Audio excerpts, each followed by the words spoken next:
কেশবপুর যত ডাক্তার আছে একটা ডাক্তারে কেবল আমি মনে করেন একটু পাত্তা দিই, সেটা জাহিদ স্যার হেভি, উনি যে কি ব্রিলিয়ান্ট। আর যে কটা আছে না, ওই যে তরিকুল স্যার করেন না, তরিকুল স্যার আমার কাছে কিছু না।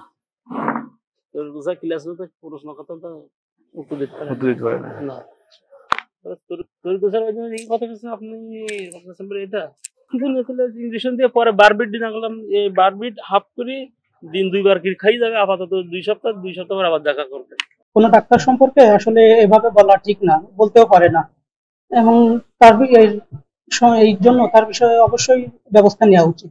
একজন এমবিবিএস ডাক্তার সম্পর্কে একজন কোয়াদ কিংবা গ্রাম্য ডাক্তার এভাবে তো বলা ঠিক না, সে বলার কোনো অধিকারও রাখে না। এখন তার বিরুদ্ধে তো আগেও ব্যবস্থা নেওয়া হয়েছে একটা ঝামেলার জন্য, সে জেলও খাটছে আগে। এই জন্য আমার মনে হয় প্রশাসনের আরো এদিকে সজাগ দৃষ্টি রাখা উচিত, আবার তার বিরুদ্ধে ব্যবস্থা নেওয়ার জন্য সুপারিশ করা দরকার। কারণ একজন নন মেডিকেল, একজন ভদ্র ভাষায় বলতে গেলে পল্লী চিকিৎসক, খারাপ ভাষায় বলতে গেলে হাতুড়ে ডাক্তার, সে একজন বিসিএস ক্যাডার, একজন ডাক্তার, তার সম্পর্কে এরকম মন্তব্য করা, এটা আসলেও যে সুস্থ মানুষ কিনা আমার সন্দেহ। এটা অত্যন্ত দুঃখজনক, এবং প্রথমে আপনাকে ধন্যবাদ জানাচ্ছি এই ধরনের তাকে সম্মান দেওয়ার জন্য। আমি আমার ক্ষেত্র থেকে আপ্রাণ চেষ্টা করব যে এটা ব্যাপারে ব্যবস্থা নিতে। অলরেডি আমি শুনেছি আপনার কাছে যে আগে নাকি একবার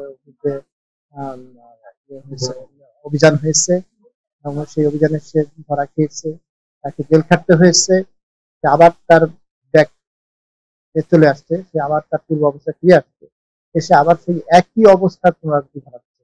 এটা আসলে আমাদের কাছে খুবই অগ্রহণযোগ্য একটা বিষয়। তো এটা আমারও খারাপ লাগছে শুনতে। আমার সময় প্রায় শেষ অবস্থায় চলে যাবে, তারপরেও এই ব্যাপারে ইনশাআল্লাহ চেষ্টা করব ব্যবস্থা